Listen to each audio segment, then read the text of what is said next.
while you and me repeat. Hi guys, welcome back to my channel. It's Misa here. For those that are new here, subscribe. Today we are talking about eyebrows. Eyebrows for beginners. How many of you remember, I think it was 8 years ago, when the whole brow trend took off? I'm always late to the trends, always. My little sister, on the other hand, she is always onto the trends. I remember we were having Sunday dinner and she waltzed in through the garage and she had two thick lines as eyebrows. I mean, it was obvious she had filled them in and they were just, I mean, couldn't even pay attention to anything else because everyone's eyes were just like, what did you do to your brows? Well, she had filled them in. At that time, filling in your brows wasn't a thing. Was it plucked brows? I don't even remember, but it just wasn't a thing. So we made fun of her. Who gets the last laugh now? It's not me because she was way ahead of her time. Brow has evolved from really plucked to the natural brow to the, do you remember the Insta brow?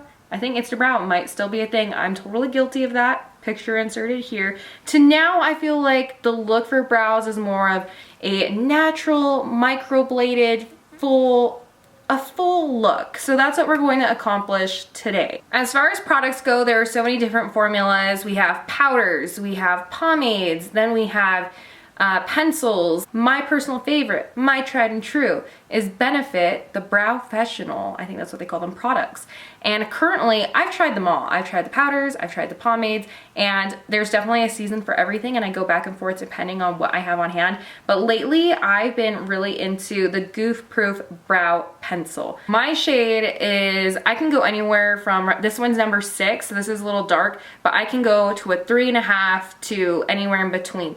For me, I go with a neutral undertone or a cool undertone. I stay away from the warms just because the warm tones don't look natural on me. You'll be able to tell in store. I would go in and, you know, do swatches and see what kind of looks best with your skin tone. There are so many different colors to choose from. I promise we're going to be getting into the tutorial, but first and foremost, we need to talk about the shape of the brow, specifically your brow. My advice is to stick with your natural shape as much as possible. And if you really feel lost and you feel like your brows have completely taken on a life of their own, go see a brow threader or go to someone that you trust, somewhere that has really good reviews. Usually Ulta's Benefit Brow Bar does really well. They do use wax, but they're able to do a good map for you. So definitely check that out.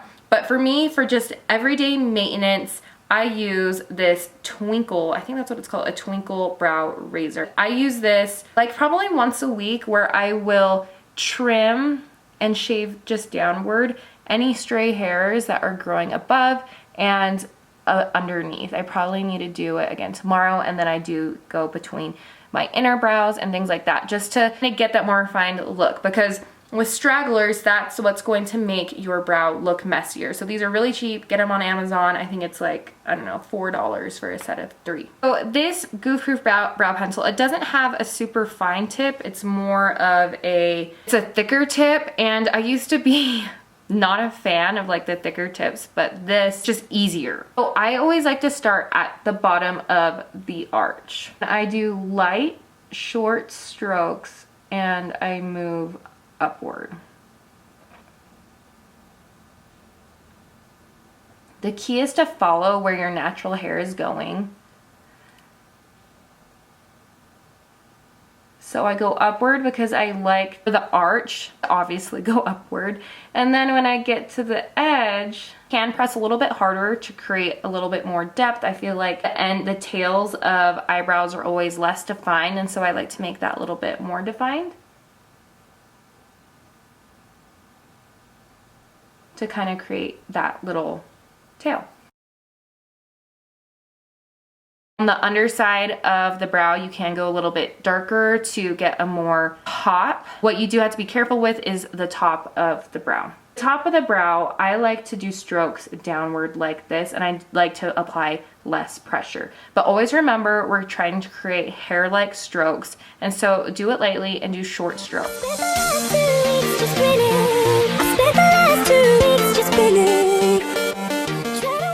Trying to create a little bit more of a defined arch up here, so I am going higher than the hair I do have available, but I'm going very lightly.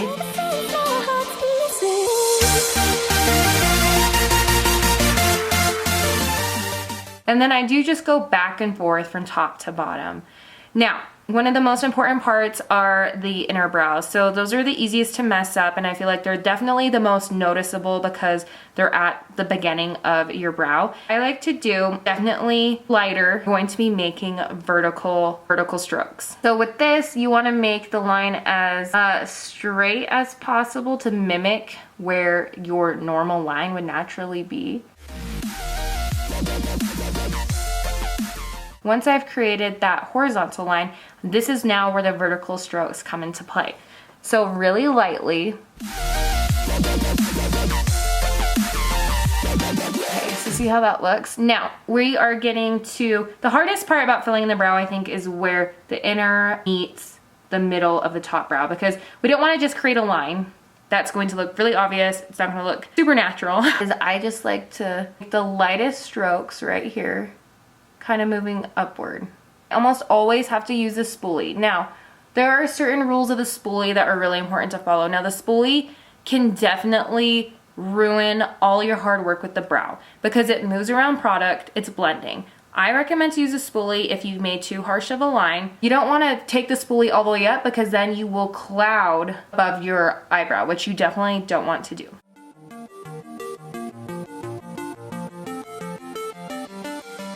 And I just like to go back and forth. Made a little bit too much of a dark line.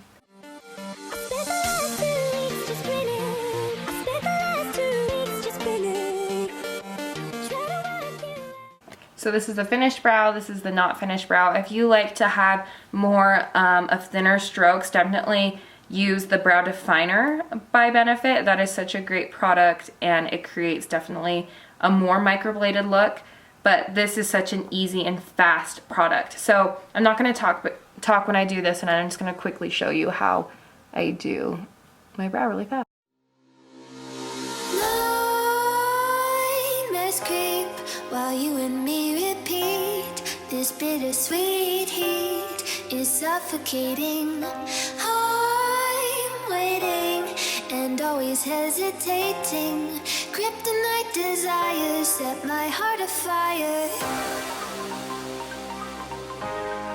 Heart on fire. Set my heart afire.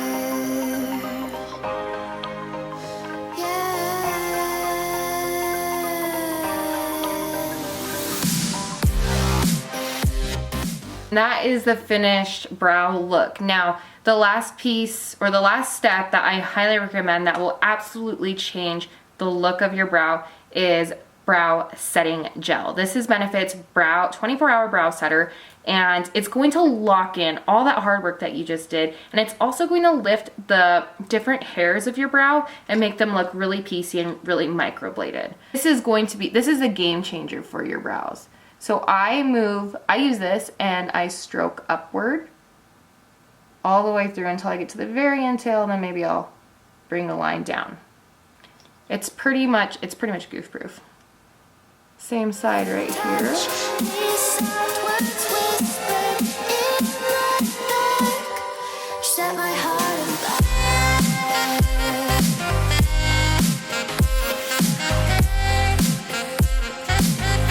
So that, my friends, is how you get these naturally bushy, microbladed-ish looking brows. Now, if you are still having a hard time, my biggest advice is practice makes perfect. Your brows are gonna look different every single day, but that's the beauty of makeup, you know? You learn, you can change. You need to find the product that's going to work best for you.